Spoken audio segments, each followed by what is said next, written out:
America में 20 जनवरी को नए राष्ट्रपति डोनाल्ड ट्रंप की ताजपोशी होनी है। ट्रंप दूसरी बार अमेरिका के राष्ट्रपति बनने जा रहे हैं, लेकिन इस सब के बीच ईरान ने अमेरिका को झटका दे दिया है। शनिवार को ईरान की एक अदालत ने अमेरिकी सरकार के खिलाफ फैसला सुनाया। अदालत ने अपने फैसले में इराक और सीरिया में अमेरिका समर्थित आतंकी समूहों से लड़ते हुए मारे गए ईरानियों के परिवारों को अरबों डॉलर मुआवजा देने का आदेश दिया है। जवाब में हमास आतंकियों के हाथों मारे गए अमेरिकियों के परिवारों ने अदालत में ईरान, हमास और हिजबुल्लाह के खिलाफ मुकदमा दायर किया है।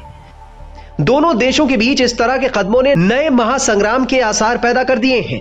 पिछले साल 7 अक्टूबर को हमास ने इजरायली धरती पर हमला करते हुए इजरायली सैनिकों समेत 1200 लोगों को मार दिया था। मारे गए लोगों में कई अमेरिकी लोग भी थे। हाल ही में हमास के हमलों को लेकर गुप्त दस्तावेज लीक हुए थे। दस्तावेजों के मुताबिक हमास ने इजराइल पर हमले के लिए ईरान से आर्थिक मदद ली थी।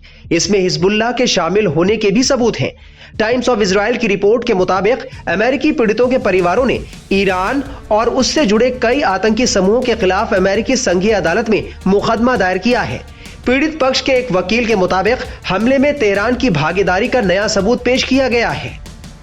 दावा किया जा रहा है कि ईरान की Islamic revolutionary guard core Hamas को लाखों डॉलर दे रही थी। शिकायत में हमास के वरिष्ठ सदस्यों याहिया सिनवार, खलील अल हय्या और बाकी लोगों की 2022 की बैठक का एक दस्तावेज भी शामिल है, जिसमें युद्ध छिड़ने की स्थिति में हमास और बाकी ईरान समर्थित समूहों के बीच आपसी रक्षा समझौतों की रूपरेखा तैयार की गई थी।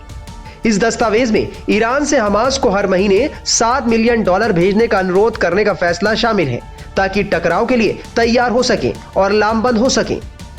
न्यूयॉर्क टाइम्स के मुताबिक $7 मिलियन की मासिक राशि 7 अक्टूबर के हमले की तैयारी के लिए मांगी गई थी।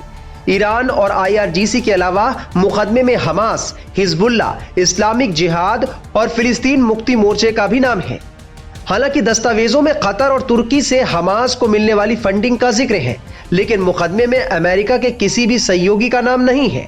इसके अलावा यमन के हूती विद्रोहियों का भी नाम नहीं है, जिन्हें बाइडेन प्रशासन ने अमेरिका की आतंकी ब्लैक सूची से हटा दिया है। ईरान की एक अदालत ने शनिवार को फैसला सुनाया कि अमेरिका को इराक और सीरिया में अमेरिका समर्थित आतंकी समूहों से लड़ते हुए मारे गए ईरानियों के परिवारों को 48.86 अरब अमेरिकी डॉलर का मुआवजा देना होगा। ये फैसला न्यायाधीश माजिद हुसैनजादे की अदालत ने लिया। मारे गए व्यक्तियों के परिवारों के द्वारा दायर शिकायतों की 2 सत्रों में सुनवाई हुई थी। इस फैसले के तहत अमेरिका को प्रत्येक वादी को $10 मिलियन देने होंगे। अदालत ने फैसला सुनाया कि अमेरिका को दंडात्मक हर्जाना देना होगा। हर्जाने के रूप में $27.92 बिलियन का भुगतान करना होगा। एक तरफ जहां इजराइल ने अकेले हमास, हिजबुल्लाह और ईरान से लोहा ले रखा है, वहीं दूसरी ओर एक समाचार पत्र ने इजरायली अधिकारियों का हवाला देते हुए खुलासा किया कि ट्रंप के करीबी ईरान के सुप्रीम लीडर अली खामेनेई शासन के तख्ता पलट की रणनीतिक योजना बना रहे हैं। अमेरिका योजना बना रहा है कि इजराइल में शांति स्थापित कर ईरान की ताकत को कम किया जाए। बता दें कि पिछले कार्यकाल में ट्रंप ने ईरान से परमाणु समझौता खत्म किया और उस पर प्रतिबंध लगाए थे। ईरान को आर्थिक तौर पर तोड़ने के लिए ट्रंप ने अपने नए प्रशासन के मंत्रिमंडल में ईरान विरोधी लोगों को बड़ी जिम्मेदारी सौंपी है। इस बीच खबर है कि ईरान में जल्द आधिकारिक रूप से नए सुप्रीम लीडर का ऐलान हो सकता है। खबर है कि आयतुल्लाह अली खामेनेई के बेटे मुश्तबा हुसैनी को उनका उत्तराधिकारी चुन लिया गया है।